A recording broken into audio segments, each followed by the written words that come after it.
जय महाराष्ट्र.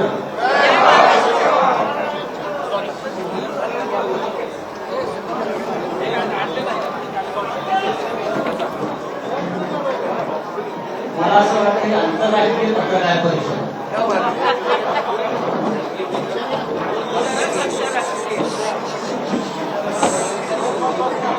आपल्या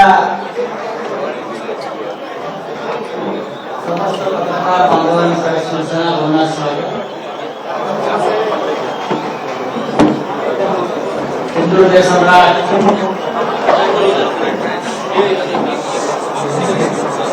शिवसेना प्रमुख बाळासाहेब ठाकरे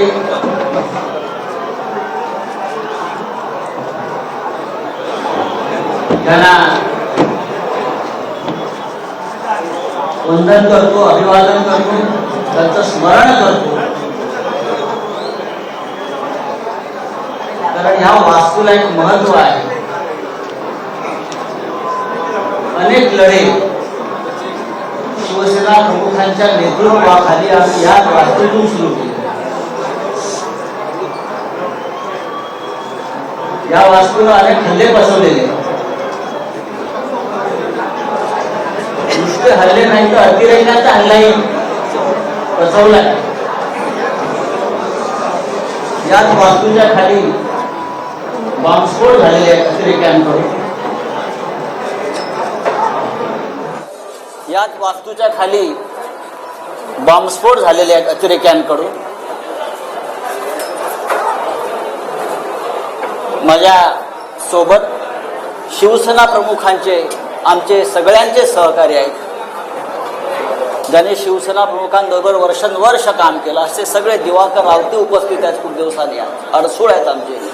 विनायक राऊत, अनिल देसाई, आदेश बांदेकर, मुंबईच्या महापौर किशोरीताई पेडणेकर, अरविंद सावंत, मंत्री उदय सामंत, अनेक म्हणजे संपूर्ण शिवसेना इकडे उपस्थित आहे. मी माननीय उद्धव ठाकरे, माननीय मुख्यमंत्री आणि शिवसेना पक्ष प्रमुख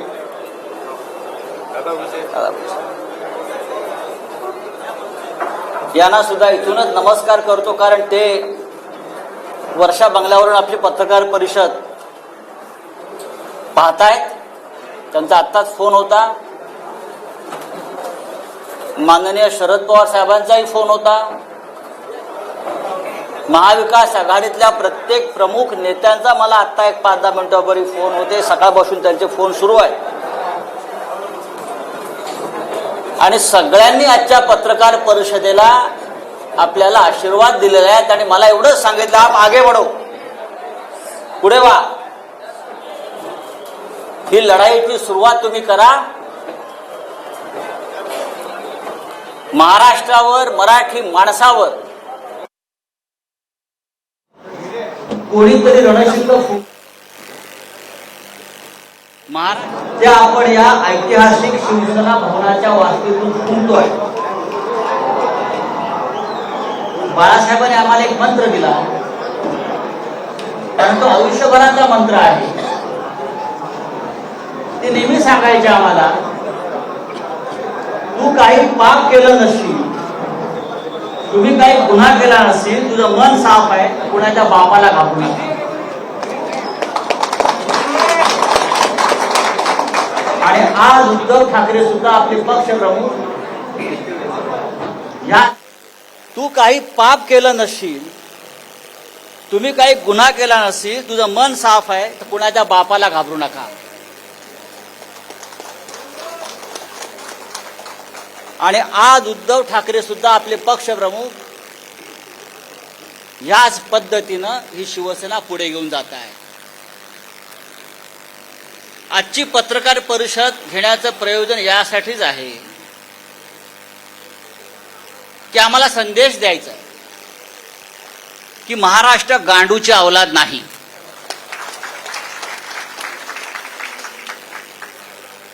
मराठी माणूस बेईमान नाही. आणि तुम्ही कितीही नामर्दांगी करून आमच्या पाठीमागे वार केले तरी शिवसेना घाबरणार नाही. यासाठी हे पत्रकार परिषदेचं आयोजन आहे.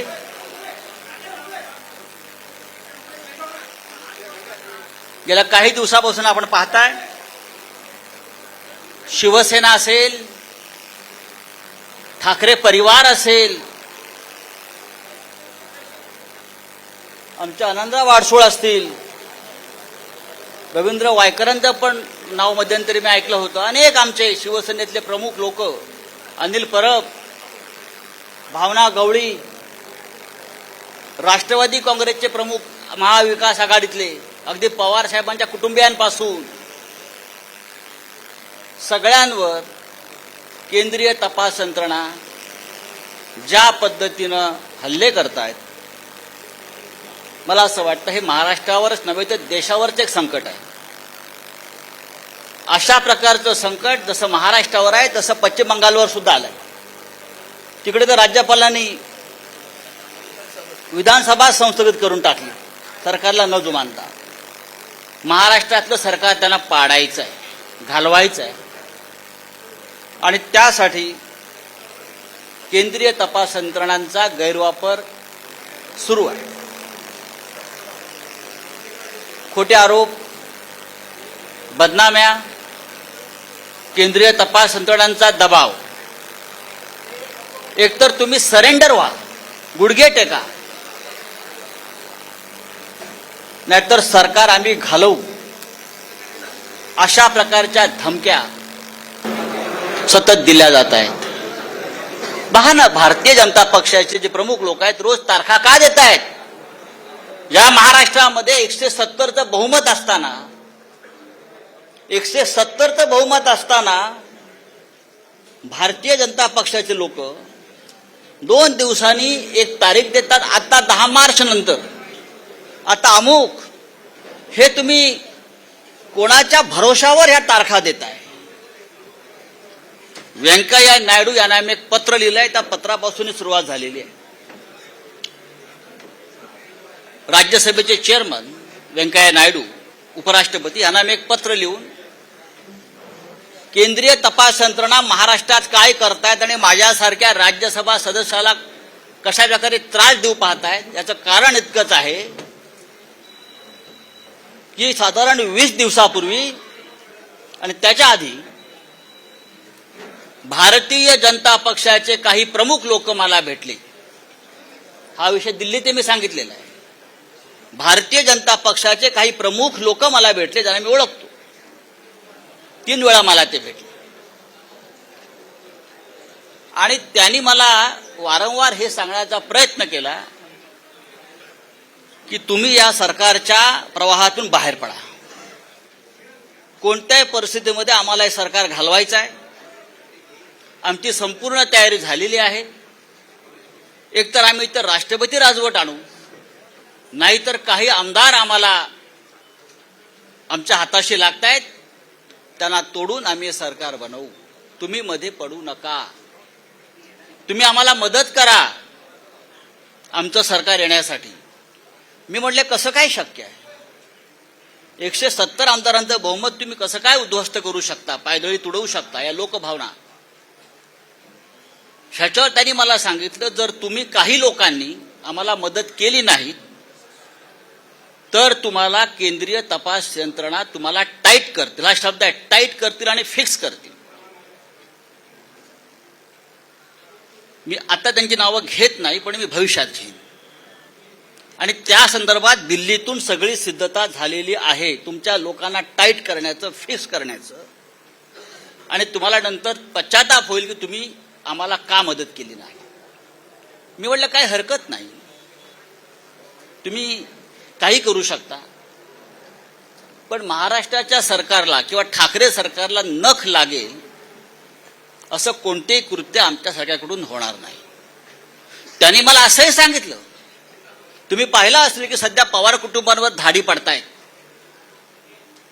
सध्या त्याच काळात सध्या पवार कुटुंबावर धाडी पडतायत आणि ते सुद्धा प्रकरण सोपं नाही. आम्ही त्यांना सुद्धा टाईट करतो.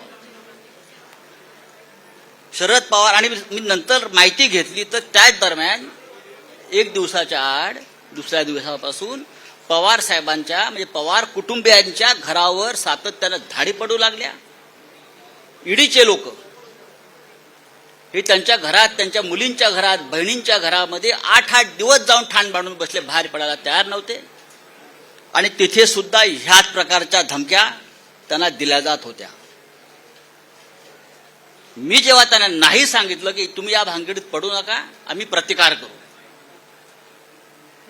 प्रतिकार करू, सरकार पाडण्याचा प्रयत्न झाला तर महाराष्ट्रामध्ये ठिणगी पडेल, तेव्हा त्यांनी मला असं सांगतात ते की काही होणार नाही, आम्ही केंद्रीय पोलीस बल आणून सगळ्यांना थंड करू, ईडी तर आहेच, केंद्रीय तपास यंत्रणा आहेच.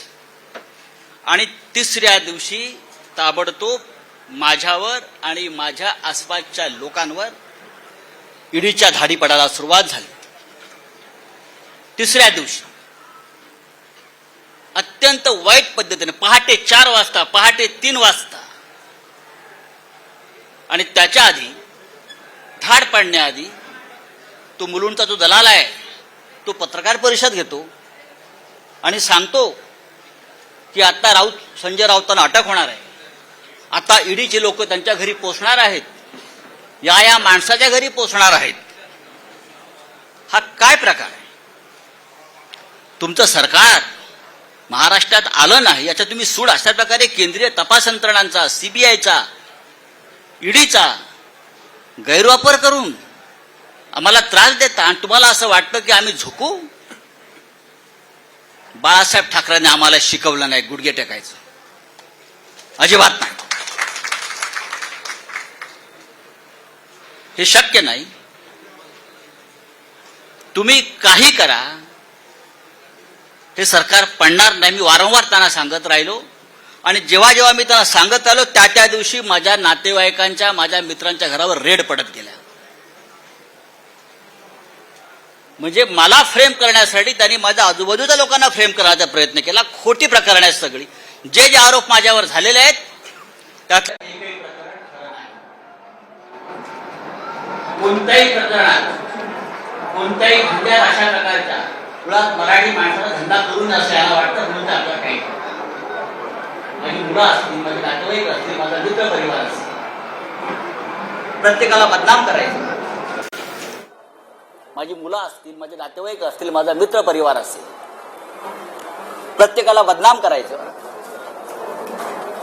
खोट्या नावाने फोन करायचं. आत्ता तुमच्याकडे ईडी पोहोचताय, मुलांना फोन करायचा, उद्या सकाळी 4 वाजता ईडी आणि सीबीआय तुमच्या घरी येत आहे, उद्या सकाळी तुमच्या वडिलांना अटक करून घेऊन जातील. इतकं निर्घृण पद्धतीनं राजकारण या महाराष्ट्रामध्ये कधी झालं नव्हतं. हे भारतीय जनता पक्षानं नालायकपणा सुरू केला आहे महाराष्ट्रामध्ये. गेल्या काही वर्षापासून आपण पाहतोय, वर्षभरापासून शिवसेना आणि उद्धव ठाकरे यांच्यावरती हल्ले सुरू आहेत. खोटे काय एक एक प्रकरण मी तुम्हाला आता सांगतो. सत्य काय, आतापर्यंत शिवसेनेकडून आपण कधी उत्तर दिलं नव्हतं. आता उद्धवजींनी मला सांगितलंय आधी लोकांसमोर वस्तुस्थिती येऊ द्या, सत्य येऊ द्या आणि मग आपण बघू काय करायचं. खरं म्हणजे ही आजची पत्रकार परिषद ही ईडीच्या कार्यालयासमोर घेण्याची आमची योजना होती, पण नंतर आमची चर्चा झाली की सुरुवात इथून करू आणि अंत तिकडे करू. पाहू महाराष्ट्रात कोण राहताय ते, तुम्ही राहताय की आम्ही राहतो. हा महाराष्ट्र आमच्या बापाचा आहे. हे बाहेरचे लोक येऊन आमच्यावरती दादागिरी करणार, आमच्या घरात घुसणार, आमच्या बायका मुलींकडे बघणार, हा आणि भाजपवाले टाळ्या वाजवणार, हा निर्लज्जपणाचा कळस आहे. छत्रपती शिवाजी महाराजांच्या राज्यामध्ये, बाळासाहेब ठाकरेंच्या राज्यामध्ये कधी असं घडलं नव्हतं. या राज्यात अनेकांनी राज्य केलं, पण ह्या पद्धतीनं कधी राजकारण केलं नव्हतं. उद्धव ठाकरे आणि परिवाराचे रोज काहीतरी एक प्रकरण काढत असतात. काय तथ्य आहे त्यात? आतापर्यंत कोणी त्यांच्याकडनं सांगायला आलं नाही समोर, पण मी तुम्हाला सांगतो. तो जो कोण बोलतोय ना दलाल, ज्याला मराठीमध्ये आपल्या भडवा म्हणतात, बरोबर ना, शुद्ध भाषेत. आपल्या मराठीत भडवा म्हणतात, भडवा. हा, त्याने असं म्हटलं की ठाकरे कुटुंबियांनी कोरलाई गावात अलिबाग जवळच्या 19 बंगले बांधून ठेवलेत म्हणे. काय 19 बंगले, ही बेनामी प्रॉपर्टी. 19 बंगले. माझं आव्हान आहे त्या माणसाला,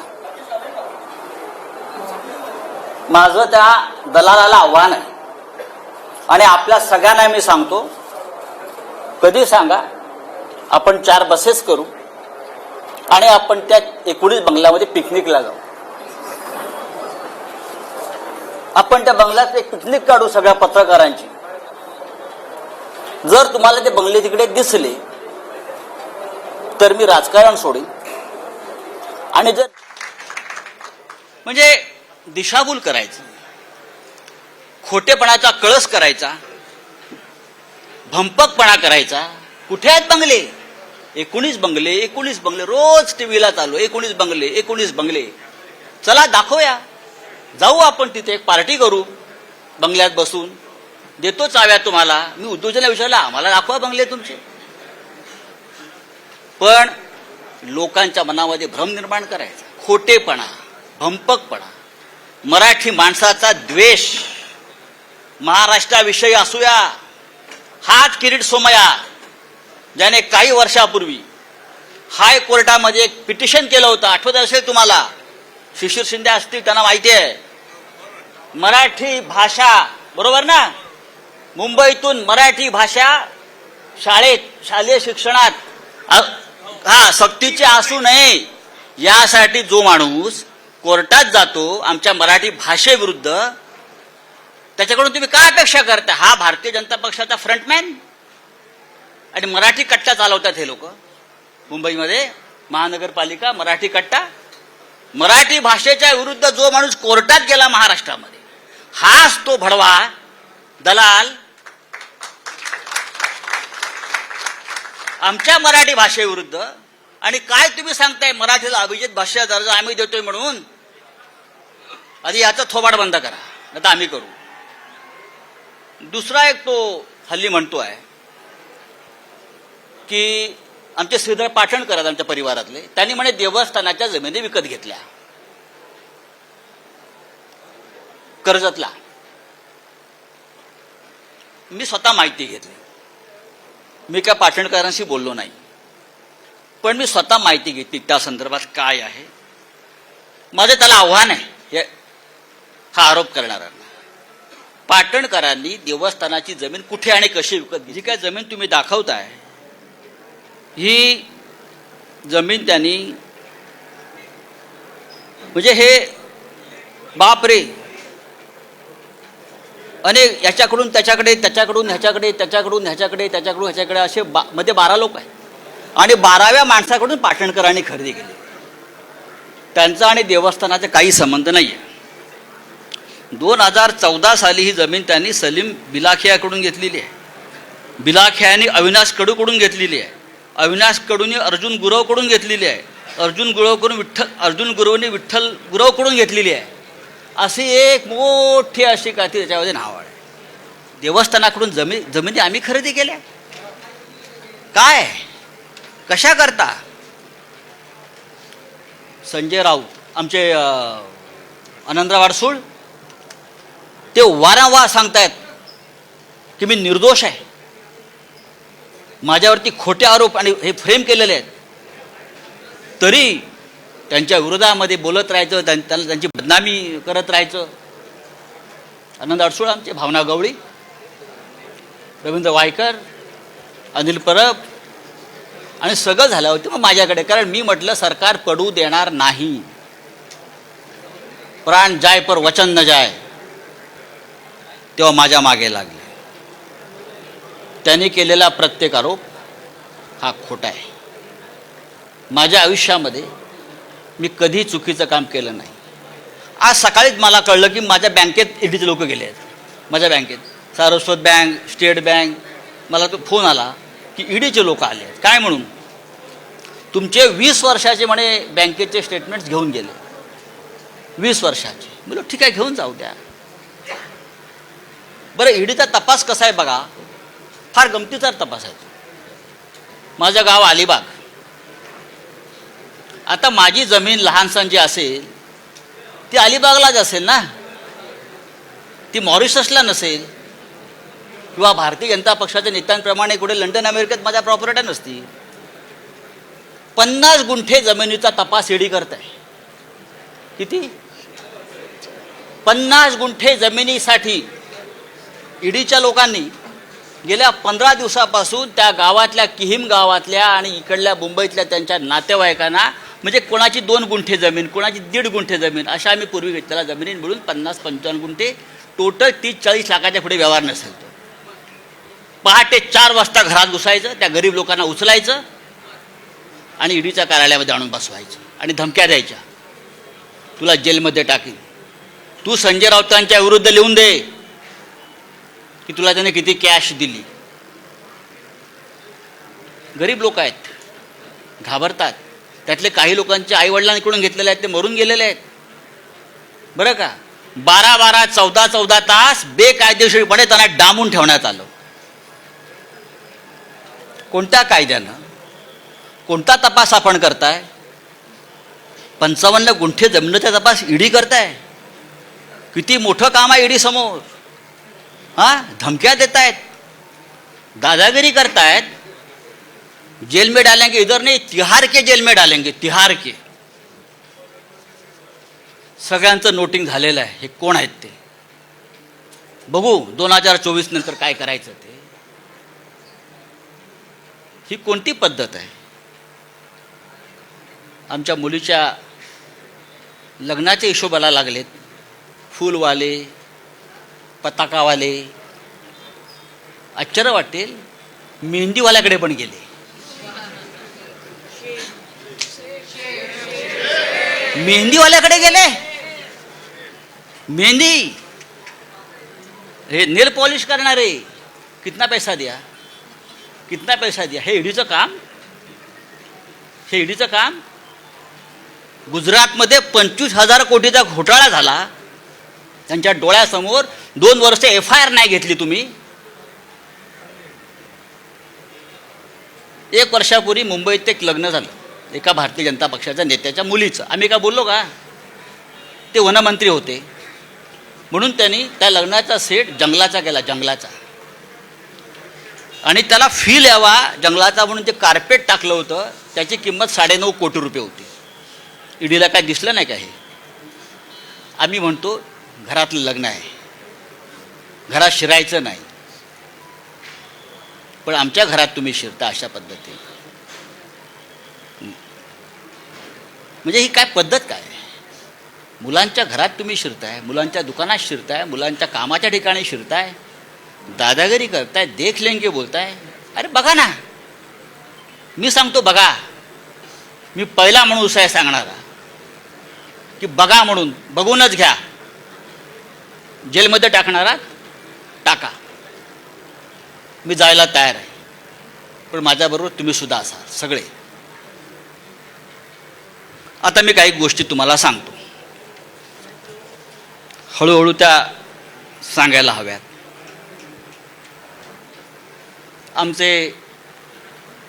मला कोणतरी म्हटलं की तुम्ही जे कपडे शिवले तिथे पण डेडीवाला गेले होते म्हणजे लग्नाचे कपडे शिवले. मुलुंडला टेलर आहे आमचा एक, तिथे गेले होते, किती कपडे शिवले म्हटले. म्हणजे ईडी हा काय प्रकार आहे हे तुम्हाला कळलं पाहिजे म्हणून तुम्हाला मी सांगतो. मैंने जहाँ कपड़ा सिलाया ना मुलुंड में, वो टेलर के पास भी ईडी के लोग आए थे. क्या क्या सिलाया, कितना बिल दिया, कितने सूट सिलाया. अब सिर्फ जूते वाले के पास जाना बाकी. हाँ, जाने दो, कहाँ जाना हो जाइए, लेकिन टक्कर शिवसेना से आप ध्यान में रखिए.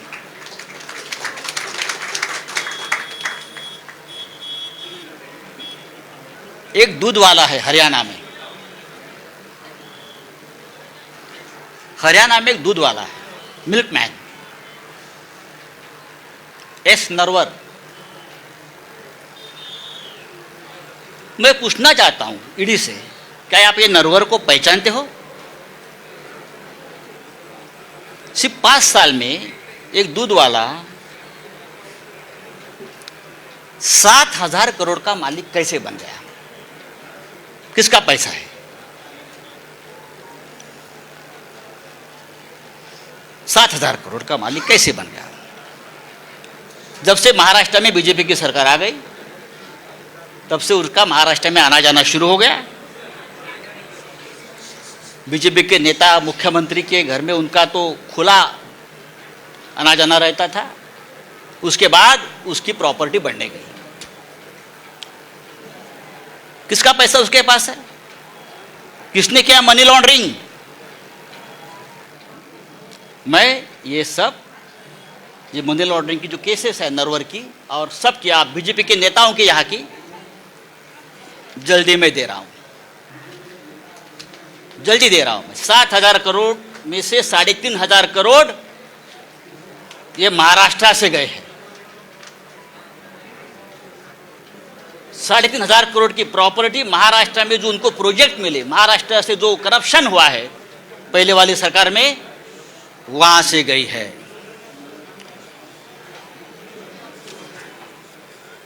महाराष्ट्र में सबसे बड़ा घोटाला जो है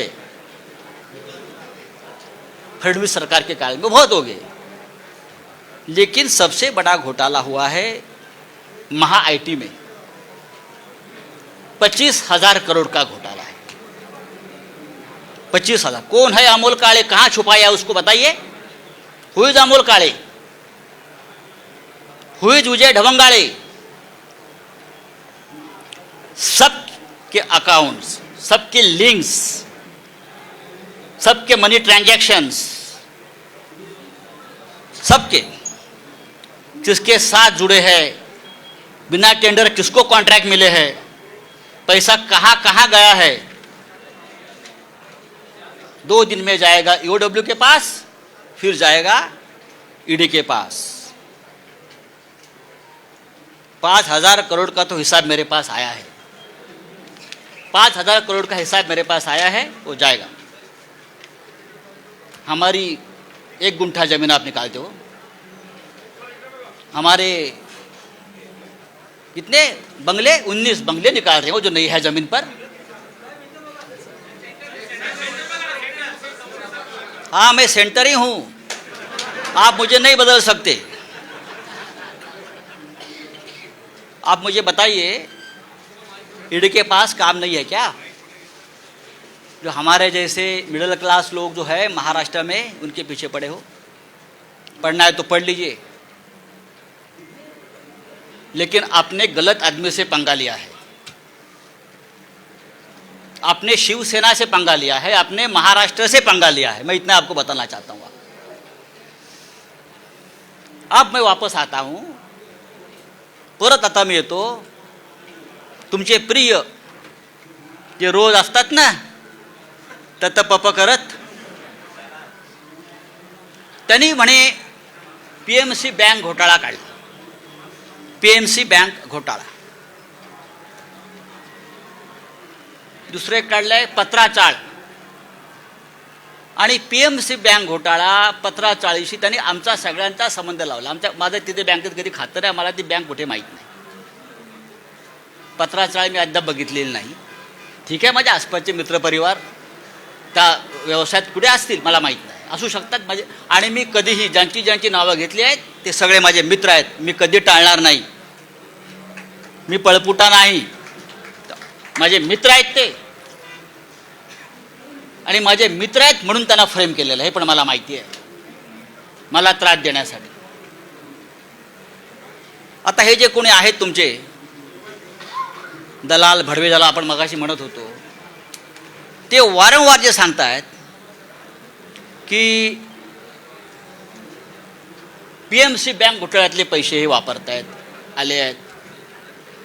राकेश वाधवान, मला वाटतं नाव त्यांचं, राकेश वाधवान हे पीएमसी बँक घोटाळ्यातला एक असा आरोपी आहे। बिल्डर आहे मोठा, तो होता। बरंच काय काय सांगतात। आमचे सगळ्यांशी त्याचे संबंध आहेत आणि PMC बँक घोटाळ्यातले पैसे आम्ही वापरतो आहोत. आता फार एक महत्त्वाची गोष्ट मी तुम्हाला सांगतो. राकेश वाधवानला त्या काळात कोण ओळखत नव्हतं, सगळेच ओळखत होते. राकेश वाधवानच्या खात्यातून BJPच्या अकाउंटला 20 कोटी रुपये गेलेले आहेत पक्षनिधी म्हणून. BJPच्या अकाउंटला 20 कोटी ऑफिशियली गेले आहेत राकेश वाधवानच्या, हे सगळ्यांना माहिती आहे. पण आता हे जे महाशय बोलतात आमच्यावर कि राकेश वाधवान, PMC बैंक घोटाला, भ्रष्टाचार, ईडी वाले सुनो, अगर ईडी वाले कहाँ सुनते होगे आज मेरी बात उनको सुननी पड़ेगी. आज ईडी और CBI, EOW, प्रधानमंत्री और गृह मंत्री आज मेरा ये जो स्पीच है वहाँ बैठकर सुन रहे हैं, मुझे मालूम है. ये जो है अभी किरीट सोमैया ना, क्या उसका नाम, हाँ, वो बोलता है कि राकेश वाधवान एक भयंकर मानुस है, उसने भ्रष्टाचार किया है, PMC बैंक घोटाला किया है, लोगों का पैसा डुबाया है. अब मैं पूछना चाहता हूं भाई, ये निकॉन इंफ्रा कंस्ट्रक्शन कंपनी किसकी है? निकॉन इंफ्रा कंस्ट्रक्शन कंपनी किसकी है? ये कंपनी किरीट सोमैया की है, उसका फैमिली की है, नील किरीट सोमैया की है और वो राकेश वाधवान का पार्टनर है. निकॉन इन्फ्रासाठी PMC बँक घोटाळ्यातल्या पैशाची गुंतवणूक करून हजारो कोटी रुपयाचा प्रकल्प त्याने मौजे गोखिवरे तालुका वसईत उभारलेला आहे. हे मी पुराव्यासह सांगतोय. PMC बँक घोटाळ्याचा मास्टरमाइंड HDILचा राकेश वाधवानशी यांचा थेट आर्थिक संबंध आहे. PMC बँक घोटाळ्यातल्या प्रकरणात ब्लॅकमेल केलं यांनी आणि वाधवानकडून कोट्यावधी रुपयाची जमीन, यांनी आपला एक फ्रंटमॅन आहे लाडानी म्हणून त्याच्या नावावर घेतली आणि प्लस कॅश पण घेतली यांनी. ही कॅश 80 ते 100 कोटीच्या घरात आहे. PMC बँक घोटाळ्यातली ब्लॅकमेल करून आणि जमीन घेतली आपल्या फ्रंटमॅन लाडानी, त्याचं नाव सांगतो मी तुम्हाला पूर्ण. लाडानीच्या नावावर त्यांनी ती घेतलेली आहे जमीन पूर्ण वसई. आणि गोखिवरे वसई येथे ही 400 कोटी रुपयाची जमीन फक्त 4.5 कोटी रुपयाला घेतली. अशा 2 जमिनी त्यांनी घेतलेल्या आहेत. एक जमीन 7 कोटीला घेतली आणि त्या जमिनीवर ही जी कंपनी आहे या कंपनीचा डायरेक्टर नील किरीट सोमैया निकॉन फेज 1 आणि निकॉन फेज 2 हे हजारो कोटीचे प्रकल्प उभारले जात आहेत. हा सगळा PMC बँकेतला पैसा आहे. एन्व्हायरमेंट क्लिअरन्स नाही, एन्व्हायरमेंट क्लिअरन्स नाही, अनेक नियमांचं पायमल्ली केलेली आहे. राष्ट्रीय हरित लवादानं जर आता ॲक्शन घेतली तर त्याला 200 कोटी रुपयाचा दंड होईल. माझं आदित्य ठाकरे पर्यावरण मंत्री यांना आवाहन आहे, ताबडतोब यात लक्ष घाला आणि या प्रोजेक्टच्या संपूर्ण परवाने रद्द करा आधी. आणि EOWनं PMC बँक घोटाळ्यामध्ये किरीट आणि नील सोमैयाला ताबडतोब अटक करा. PMC बँक घोटाळ्याच्या आधी किरीट सोमैयाच्या अनेक जवळच्या लोकांनी बँकेतून पैसे काढून घेतले. मी तुम्हाला नंतर ती यादी देणार आहे. म्हणजे याला घोटाळा होतोय माहिती आहे. मुळात PMC बँक घोटाळ्यातल्या या माणसानं किरीट सोमैयाच्या माणसाला जमीन का विकली? 2015 साली तेव्हा घोटाळा सुरू होता ना. हा भ्रष्टाचाराविरुद्ध लढणारा माणूस स्वतः हा आम्हाला अक्कल शिकवतोय, आम्हाला ज्ञान देतोय. हे एक लक्षात घ्या. हे सगळं एका बाजूला भ्रष्टाचारावरती भजन करायचं, दुसऱ्या बाजूला महाराष्ट्र लुटायचा, मुंबई लुटायची आमच्यावरती आरोप करायचे मुंबई महानगरपालिकेपासून सर्वत्र, आणि आपले भ्रष्टाचार लपवायचे. हा किरीट सोमय्या हा भारतीय जनता पक्षाचा सध्या मुंबईतला चेहरा आहे, लक्षात घ्या. हे जे आहे, देवेंद्र रजनीकांत लधानी त्याचं नाव आहे. He the front man of Kirit Somaiya. आणि त्याने राकेश वाधवांशी व्यवहार केलेला आहे मोठ्या प्रमाणात, कोट्यावधी रुपयाचा. ते सगळे पैसे PMC बँक घोटाळ्यातले आहेत. ते सगळे पैसे, ते व्यवहार हे त्या बँकेसंदर्भातलेच आहेत, आणि पत्राचाळीतल्या संदर्भातले पैसेसुद्धा याच्यामध्ये गेलेले आहेत. याची संपूर्ण चौकशी महाराष्ट्राच्या मुख्यमंत्र्यांनी करावी. त्यांचं माझं बोलणं झालेलं आहे. हे फक्त मी 5% सांगितलं आहे, कारण बाकी सगळे पेपर्स आज जातील. दुसरी गंमत तुम्हाला सांगतो. PMC बँक घोटाळ्याचा तपास ED करत आहे. हे सगळे कागद EDकडे मी 3 वेळा पाठवलेले आहेत. हे सगळे पेपर्स, ऑल डॉक्युमेंट्स भ्रष्टाचाराच्या या किरीट सोमय्याच्या गेल्या 3 महिन्यामध्ये मी किमान 3 वेळा ED कार्यालयात पाठवलेले आहेत. तुम्ही 1 गुंठे 2 गुंठेवाल्यांना बोलवता, आणि मी बघितलं आहे हा किरीट सोमय्या आतमध्ये बसून EDच्या कार्यालयामध्ये दही आणि खिचडी खात असतो रोज. त्याच्या बापाचं राज्य आहे का इथे? तुम्ही आमच्या मराठी लोकांना बोलवणार, तुम्ही आमच्या मंत्र्यांना बोलवणार, तुम्ही आमच्या आमदार खासदारांना बोलवणार. और ये जो लोग हैं, ED का करप्शन इस हद तक है कि ये सब लोग ED के वसूली एजेंट बन गए हैं. और मैं ये बहुत दावे के साथ कहता हूं. अब और एक मैं आपको बहुत इंटरेस्टिंग और मजे की बात बताने जा रहा हूं. ED वाले सुनो, और हिम्मत है तो मेरे घर पर आइए. मैंने पहले भी इस मंच से कहा था, मैं नंगा आदमी हूं, मैं शिव सैनिक हूं. आप कितना भी मेरे बारे में गलत कर लीजिए, कितनी भी फ्रेम कर लीजिए, आई विल फाइट. मैं ED वाले से पूछता हूं कि जितेंद्र चंद्रलाल नवलानी कौन है? नाम लिख लीजिए, जितेंद्र चंद्रलाल नवलानी. ये नाम सुनकर मुंबई और दिल्ली के ED ऑफिस का सांस बंद हो गया होगा. उनको पसीने छूटे हैं.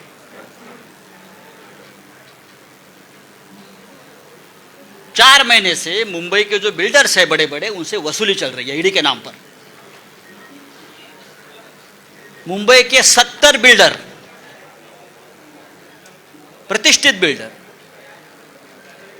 उनसे ED के नाम पर जो वसूली हो रही है, उसको ED को भी पता है, कुछ अधिकारियों को पता है.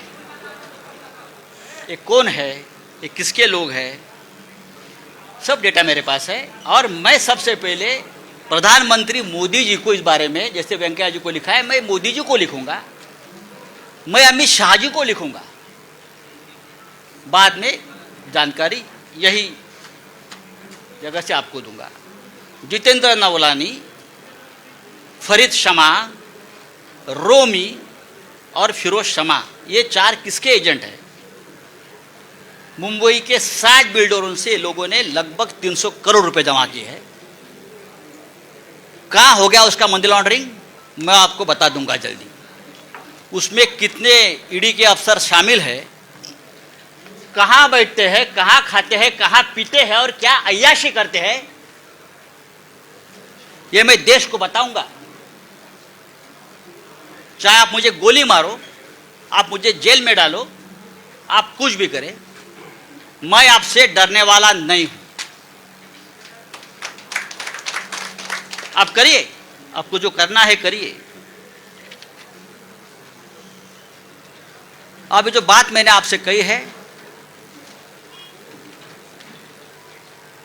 ये आप बात समझ लीजिए, महाराष्ट्र को बदनाम करना की एक बहुत बड़ा साजिश है. महाराष्ट्र, बंगाल और झारखंड, ये 3 राज्यों की सरकार गिराने की साजिश चल रही है. और ईडी और सीबीआई का हथियार बना रहे हैं। हमारे जैसे लोग जो पार्टी के लिए अपनी जान देने को तैयार है, हमारे जैसे लोग, हम सबको तकलीफ देंगे, धमकाएंगे, डराएंगे। लेकिन भाई आपने हमारा डीएनए अभी तक देखा नहीं है क्या है। ऐसी कोई जेल बनी नहीं है कि मुझे 2 साल तक जेल में रखे। हमने बहुत देखा है जिंदगी। आइए, अरे बच्चों को धमकाते हैं लोग, ईडी वाले छोटे छोटे बच्चों को धमकाते हैं।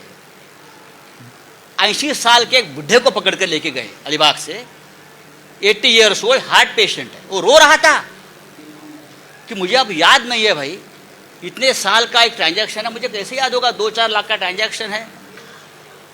तू यहां ही मरेगा, तू घर में नहीं जाएगा। इस प्रकार से ईडी के अधिकारी ने उसको धमकाया। अमित शाह, मोदी जी से मेरा ये निवेदन है, क्या यही आपकी डेमोक्रेसी है? आप इमरजेंसी के बारे में बड़े बड़े भाषण देते हो, आक्रोश करते हो, और ये आपकी एजेंसी। अरे हमसे लड़ो ना। जिस दिन मेरे रिलेटिव्स के ऊपर, मेरे दोस्तों के ऊपर रेड्स हो रही थी और इनोसेंट लोगों को पकड़कर लेके जा रहे थे, उस रात को मैंने अमित शाह जी को फ़ोन किया था। मैंने कहा कि अमित शाह जी, मैं आपका बहुत रिस्पेक्ट करता हूं, आप बड़े नेता है, आप देश के गृह मंत्री हैं, लेकिन ये जो चल रहा है ये ठीक नहीं है। अगर आपकी मुझसे दुश्मनी है तो आप मुझे अरेस्ट करिए, मैं तैयार हूं।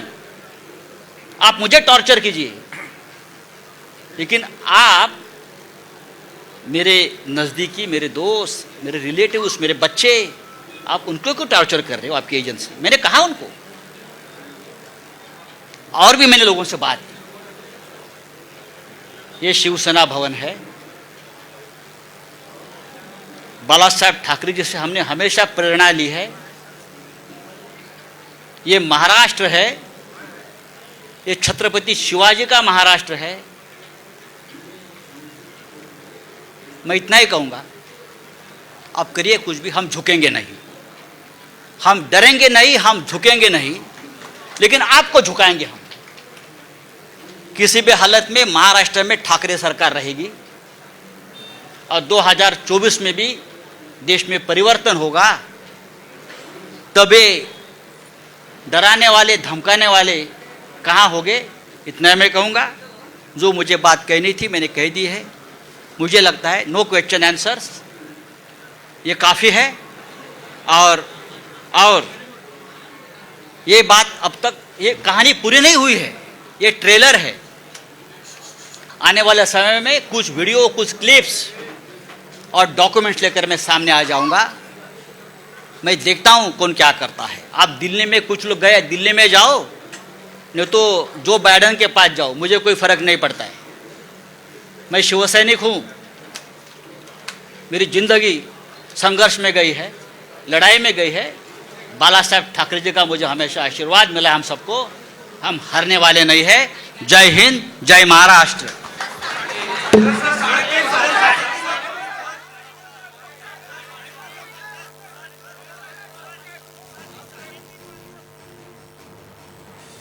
अजून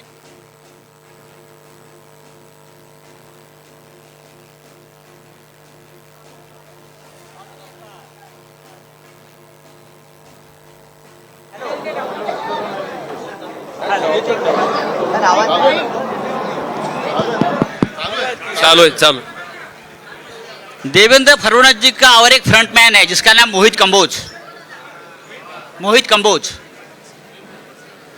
फडणवीस साहब का आजकल वो बहुत ब्लू हेड बॉय है, ऐसा मुझे कहा, मैं तो पहचानता नहीं। वो फडणवीस साहब को डुबाने वाला है। ये जो मैं देख रहा हूं,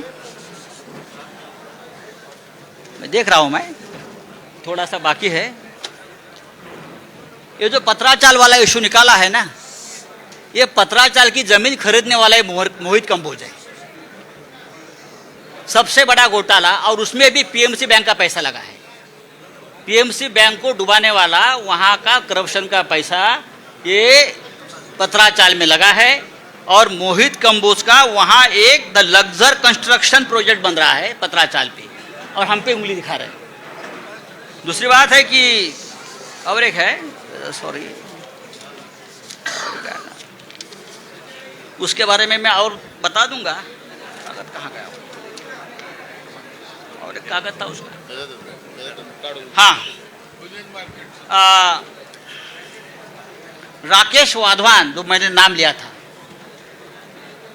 राकेश वाधवान, उसके पास से ये मोहित कंबोज के केबीजी ग्रुप ने 1,65,000 स्क्वायर मीटर की जगह में 40 एकड़ क्षेत्र में से 4557115 स्क्वायर मीटर, जिसकी कीमत है 12,000 करोड़,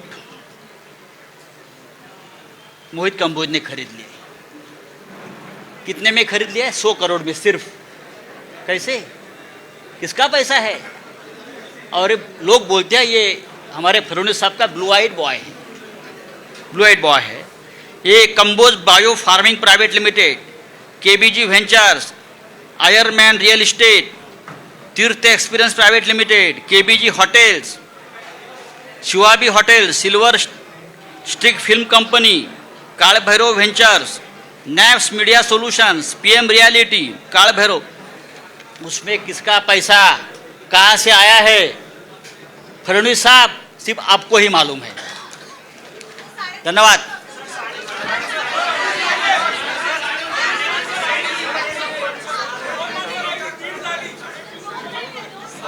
उद्यापासून तुम्हाला कळेल, जैसे जैसे कोई आधा है, कोई पाव है, कोई चाराने वाला है, जैसे जैसे अंदर जाएंगे वैसे वैसे आपको पता चलेगा।